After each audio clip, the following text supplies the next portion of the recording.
नमस्कार दोस्तों, हमारे चैनल पर आपका स्वागत है। तो आज हम सेक्शन 10 है जो एमपी अकोमोडेशन एक्ट का, उसे हम देखने वाले हैं। तो इसमें बताया गया है कि भाड़ा नियंत्रण प्राधिकारी मानक भाड़ा आदि नियत करेगा।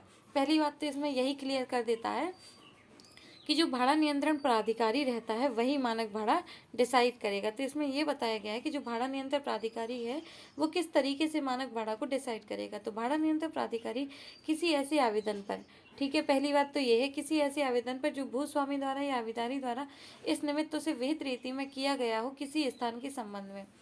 मतलब यदि कोई भूस्वामी है मतलब लैंडलॉर्ड है, और यदि कोई आविदारी मतलब किराएदार है, टेनेंट है, तो वो कहता है इन दोनों के द्वारा किसी के भी द्वारा कोई आवेदन दिया गया हो भाड़ा नियंत्रण प्राधिकारी को कि आप किसी स्थान का मानक भाड़ा डिसाइड कीजिए, तो वो क्या करेगा, किसके अनुसार डिसाइड करेगा।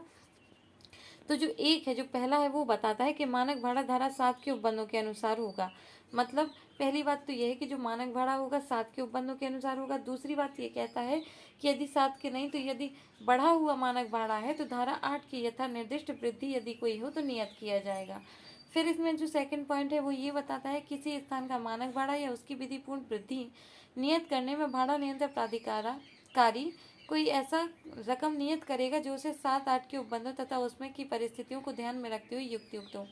मतलब यदि किसी स्थान का मानक भाड़ा विधिपूर्ण प्राधिकारी कर रहा है, यदि किसी स्थान का जो प्राधिकारी है मतलब भाड़ा नियंत्रण प्राधिकारी है वो भाड़ा डिसाइड कर रहा है तो 7-8 के उपबंधों को ध्यान में रखेगा और वो डिसाइड करेगा जो उस स्थान की परिस्थिति और युक्त हो।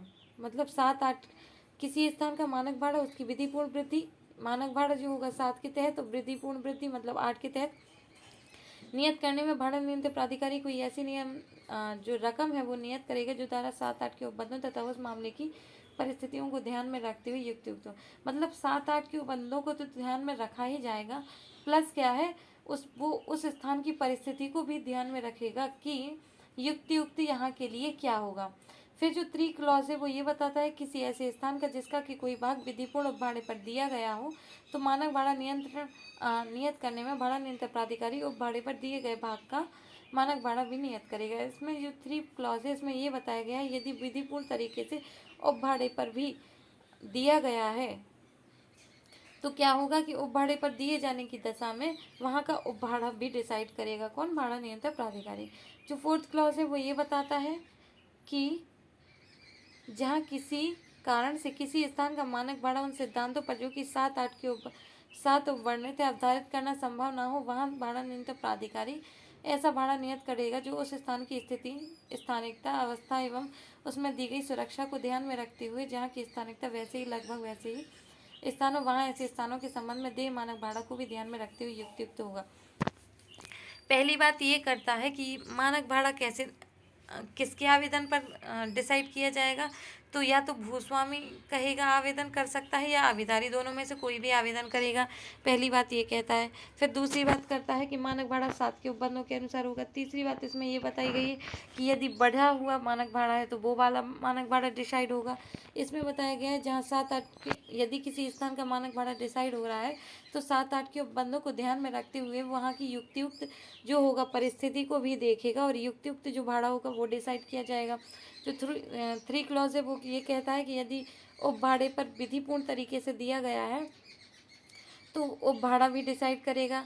अब जो चौथा है वो ये बताता है कि यदि किसी स्थान का मानक भाड़ा 7-8 के उपबंध मतलब 7 के उपबंधों के अनुसार तय करना संभव ना हो, जो सेक्शन 7 में बताया गया उसके अनुसार संभव ना हो कि मानक भाड़ा डिसाइड नहीं किया जा सकता, तो कैसे डिसाइड किया जाएगा। तो वहाँ की स्थानीयता को देखा जाएगा, वहाँ की लोकेलिटी को ध्यान में रखते हुए वहाँ की सुख सुविधा देखी जाएगी कि ये किस स्थान पर है और कैसी प्रकार की सुख सुविधा दी गई है, किस प्रकार का मकान बना हुआ है, उसी हिसाब से युक्त जो होगा वो मानक भाड़ा डिसाइड किया जाएगा चौथे में।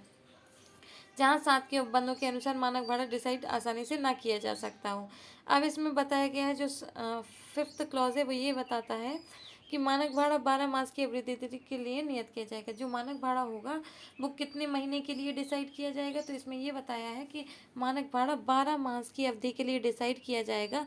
परंतु इसमें ये बताया है कि यदि मासानुमासी है, यदि कोई व्यक्ति मतलब यदि साल भर का तो मानक भाड़ा डिसाइड हो जाता है, परंतु यदि कोई 2 महीने के लिए व्यक्ति रह रहा है तो क्या वो साल भर का पैसा देगा? तो नहीं। इसमें ये बताया है कि यदि वो 15 दिन, 10 दिन, 20 दिन, जितने दिन रहता है उस हिसाब से वो अनुपात के हिसाब में पैसा दे देगा। जो अभिदारी होगा, अभिदारी कालावधि का 12 मास के साथ हो, मतलब उस अनुपात में पैसा दे देगा। मानक भाड़ा जो डिसाइड हुआ है वार्षिक मानक भाड़े के साथ वही अनुपात होगा जो कि अभिदेती की कालावधि का 12 मास के साथ हो। मतलब 12 माह को भी क्या कर दिया जाएगा, डिवाइड कर दिया जाएगा, जितने महीने अभिदारी रहता है, और जो मानक भाड़ा है उसको भी डिवाइड कर दिया जाएगा। तो जितना मानक भाड़ा होगा उसको अनुपात के हिसाब से फिर दिया जाएगा। परंतु मानक भाड़ा डिसाइड होगा 12 माह की अवधि के लिए। जो 6 पॉइंट है उसमें ये बताया गया है कि यदि जो मानक भाड़ा है वो डिसाइड किया जाएगा तो उसकी जो मकान है उसकी जो सुसज्जित है, यदि वो सजा धजा है तो उसकी सजावट को ध्यान में रखकर मानक भाड़ा डिसाइड नहीं किया जाएगा। असुसज्जित अवस्था में ही मानक भाड़ा डिसाइड होगा।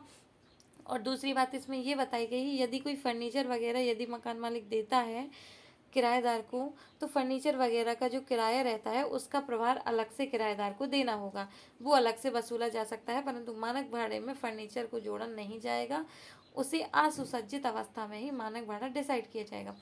अब जो 7वां पॉइंट है वो ये बताता है, इस धारा के अधीन किसी स्थान का मानक भाड़ा नियत करने में भाड़ा नियंत्रण प्राधिकारी वह तारीख निर्दिष्ट करेगा जिस तारीख से वह मानक भाड़ा जो इस प्रकार नियत किया गया प्रभावशील हुआ समझा जाएगा। जो 7वां क्लॉज है वो ये बताता है कि जो मानक भाड़ा जो भाड़ा नियंत्रण प्राधिकारी है मतलब आरसीए है, तो आरसीए वो डेट बताएगा कि जो मानक भाड़ा है वो कब से प्रभावी होगा। तो पिछले 1 महीने से, 2 महीने से, 3 महीने से, आज से डिसाइड होगा, तो वो एक डेट बताएगा कि ये मानक भाड़ा है वो कब से प्रभावी होगा। परंतु ये है जो परंतु सिर्फ यही बात करता है कि यदि मानक भाड़ा डिसाइड किया जाता है तो उसको 1 महीने पहले ही प्रभावी किया जा सकता है, इससे ज़्यादा समय के लिए नहीं। यदि कोई कहता है जो कि 2 महीने पहले से मानक भाड़ा लागू होगा, तो ऐसा नहीं होगा।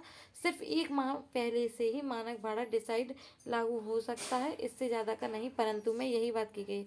फिर से देखते हैं, 7वां पॉइंट ये बोलता है कि जो मानक भाड़ा है उसका क्या होगा कि परंतु किसी भी अवधि में विनिर्दिष्ट की गई मानक भाड़ा नियंत्रण करने के लिए आवेदन किए गए फाइल से तारीख से पूर्ववर्ती 30 दिन के पूर्व की नहीं होगी।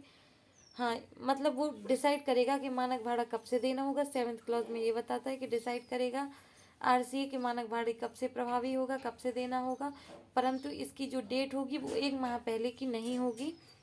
इसमें बस यही बात की गई है। तो आई होप आपको समझ में आया होगा। आज के लिए सिर्फ इतना ही। Thank you, bye bye.